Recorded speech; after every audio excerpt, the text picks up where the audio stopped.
नमस्कार, मैं हूं अनुज कुमार और आप देख रहे हैं द रेशनल लाइफ। आज बात करते हैं यूनिकनेस के बारे में, कैसे आप यूनिक हो। हमारा जो शरीर होता है एक कंप्यूटर की तरह है। जिन लोगों ने बेसिक कंप्यूटर पढ़ा है वो जानते हैं कंप्यूटर को मुख्यतः दो भागों में विभाजित किया जाता है। पहला उसका हार्डवेयर, मतलब वो भाग जिसे हम छू सकते हैं, जिसे देख सकते हैं, जैसे माउस, कीबोर्ड। दूसरा जो कंप्यूटर का भाग होता है उसे बोला जाता है सॉफ्टवेयर, मतलब कंप्यूटर का वो भाग जिसे हम छू नहीं सकते, जिसे देख नहीं सकते, जैसे computer program, computer files. Computer की तरह ही मनुष्य के शरीर को भी दो भागों में विभाजित किया जा सकता है। पहला हमारा हार्डवेयर, मतलब हमारा शरीर, नाक, कान, हाथ, पैर, जिसे हम छू सकते हैं, देख सकते हैं। दूसरा मनुष्य का सॉफ्टवेयर, मतलब हमारी आत्मा या हमारा मन, जिसे हम छू नहीं सकते, देख नहीं सकते, सिर्फ महसूस कर सकते हैं। तो सबसे पहले ये देखते हैं कि हमारा शरीर कैसे यूनिक है। हमारा जो हार्डवेयर है वो यूनिक कैसे है। मान लीजिए आप किसी जगह पर अकेले खड़े हो और आपकी तरफ लोगों की भीड़ आ रही है। सबसे पहले आप क्या ऑब्जर्व करोगे?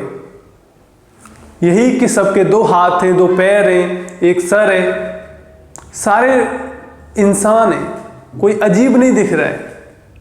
लेकिन जैसे जैसे वो आपके करीब आते जाएंगे आपको भिन्नताएं नजर आने लगेंगी। जैसे कि कोई लंबा है, कोई ठिगना है, कोई काला है, कोई गोरा है, कोई मोटा है, कोई पतला है।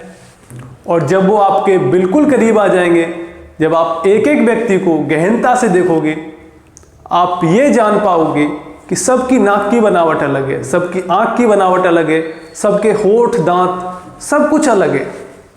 चाहे वो भीड़ हजारों की हो या लाखों की, कोई भी दो व्यक्ति आपको हूबहू एक जैसे नहीं दिखेंगे। ये जो भिन्नताएं निकल कर आई, इसका कारण क्या था? हमने उन्हें गहनता से देखा, नजदीक से देखा। तो अगर कोई भी दो वस्तु हमें समान दिख रही है तो इसका कारण यह हो सकता है कि हमने उसे गहनता से जांचा ही नहीं। ये तो हो गया एक काल्पनिक उदाहरण। वास्तविक जीवन का एक उदाहरण देखते हैं। आप अब तक अपनी लाइफ में कितने लोगों से मिल चुके होंगे? शायद करोड़ों लोगों से।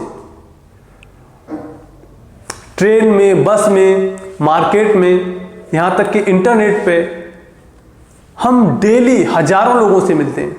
क्या कभी ऐसा हुआ है कि आपने कोई ऐसा व्यक्ति देखा हो जो हूबहू आपके जैसा हो? नहीं ना। और आगे कभी ऐसा होने भी नहीं वाला है। क्यों? क्योंकि आप इस दुनिया में अपने टाइप के सिर्फ अकेले हो। आप यूनिक हो इस दुनिया से। जिन लोगों को अभी भी डाउट है, एक साइंटिफिक उदाहरण लेते हैं। खून से तो आप सब लोग परिचित होंगे, हम सब के अंदर होता है और हम सब ने कभी न कभी देखा ही होगा। जब चोट लग जाती है, जब हॉस्पिटल जाना होता है, मैं एक काम करता हूं, आपके ब्लड का सैंपल लेके उस जगह पर रख देता हूं जहां पहले से काफी लोगों के सैंपल रखे हुए हैं। फिर आपसे कहता हूं कि आप अपना वाला ब्लड पहचान लीजिए। किसी भी तरह से आप टच करके, टेस्ट करके, सूंघ कर क्या पहचान सकते हो कि आपका ब्लड कौन सा है? नहीं ना। क्यों? क्योंकि सारे ब्लड एक जैसे हैं, सब गाढ़े हैं, सबका रंग लाल है। लेकिन एक जो बात पहले हमने चर्चा की है, कोई भी दो चीजें समान इसलिए भी हो सकती हैं क्योंकि हमने उन्हें गहनता से जांचा ही नहीं। अगर आप उन ब्लड के सैंपल्स को लेके ब्लड बैंक जाओगे, चाहे वो हजारों सैंपल हो या लाखों हो, वो उन्हें सिर्फ 4 ग्रुप में डिवाइड कर देंगे, ए बी और ओ।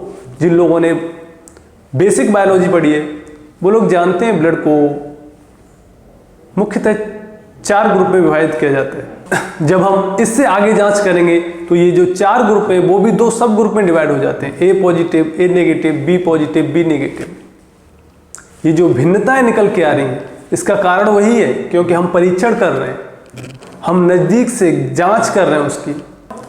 और जब आप जांच के अंतिम चरण पे पहुंचोगे, जिसे डीएनए टेस्टिंग बोला जाता है, तब आपको पता चल जाएगा आपका ब्लड कौन सा है। डॉक्टर आपको बता देगा ये वाला सैंपल आपके ब्लड का है। कैसे? क्योंकि आपका डीएनए दुनिया के किसी भी व्यक्ति के डीएनए से 100% मैच नहीं करता है, चाहे वो आपके माँ बाप हों या आपके भाई बहन।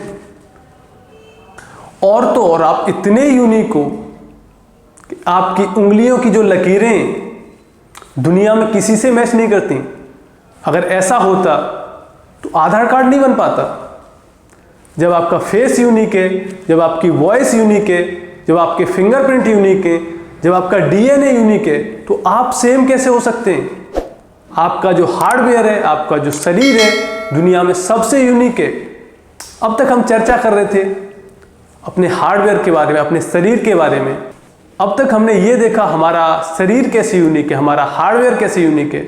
अब हम बात करते हैं अपने सॉफ्टवेयर के बारे में, अपने मन के बारे में, अपनी आत्मा के बारे में। कैसे हमारी आत्मा बाकी लोगों से यूनिक है। अब ऐसा तो नहीं है कि मैं आपकी आत्मा का एक सैंपल लेकर प्रयोगशाला में जांच करके आपको दिखा दूं कि आपकी आत्मा का डीएनए बाकी लोगों की आत्मा के डीएनए से डिफरेंट है। लेकिन हम महसूस कर सकते हैं कि हमारा मन, हमारी आत्मा कैसे लोगों से डिफरेंट है। हम सब की फीलिंग्स अलग हैं। किसी को बहुत गुस्सा आता है, किसी को शांत रहना पसंद है, कोई व्यक्ति बेवजह हंसता रहता है, कोई पार्टी में भी गंभीर हो सकता है। हम सब की पसंद अलग है, खाने को लेकर हो, कपड़ों को लेकर हो या फिर लोगों को लेकर हो। आप सब की एम्बिशंस अलग हैं। किसी को बहुत आगे जाना है, बहुत पैसा कमाना है, कोई थोड़े में संतुष्ट हो सकता है, रोटी कपड़ा मकान टाइप। आपका विजन अलग है। किसी एक ही घटना को कोई व्यक्ति समस्या के तौर पे देख सकता है, दूसरा व्यक्ति उसे अवसर के तौर पे देख सकता है। और ये जो भिन्नताएं मैंने आपको बताई हैं, ये बिल्कुल सतही तौर पे, बिल्कुल ऊपरी तौर पे, जैसे कि ब्लड के 4 ग्रुप होते हैं। अगर इससे ज़्यादा गहनता से आपको जांच करनी है तो मैं नहीं कर सकता, कोई और नहीं कर सकता, आप स्वयं कर सकते हो अपनी जांच।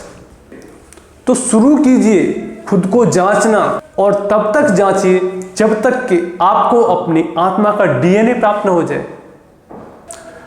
अब कुछ लोगों के मन में ये सवाल आ रहा होगा कि क्या जरूरी है ये सब फालतू काम करना, क्यों करें हम ये सब?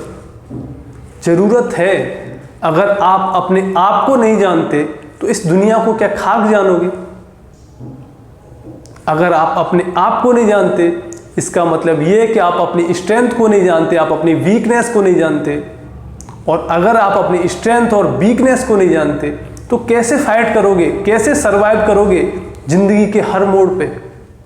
अगर आप अपने आप को नहीं जानते, इसका मतलब आप अपने टैलेंट को नहीं जानते, आप अपनी कैपेसिटी को नहीं जानते। और अगर आप अपने टैलेंट को नहीं जानते और अपनी कैपेसिटी को नहीं जानते, आप कैसे डिसाइड कर सकते हो कि कौन सी जॉब, कौन सा व्यवसाय आपके लिए बेस्ट होगा? अगर आप अपने आप को नहीं जानते, मतलब आप अपनी पसंद नापसंद को नहीं जानते, आप कैसे चुनोगे अपने दोस्तों को, अपने पार्टनर को? और सबसे बड़ी बात, अगर आप अपने आप को नहीं जानते तो आप उस भीड़ का हिस्सा हैं जिसके रास्ते भी समान हैं, जिनकी मंजिल भी समान है। जिस दिन आप अपने आप को जान जाओगे, आपके रास्ते अलग हो जाएंगे, आपकी मंजिल अलग हो जाएगी, आप उस भीड़ से अलग हो जाओगे। तो अगर आपको भी अपने अलग रास्ते तय करने हैं, अपनी अलग मंजिल को प्राप्त करना है, अपनी अलग पहचान बनानी है, तो जानिए अपने आप को और वो करिए जिसके लिए आप बने हो। Thank you.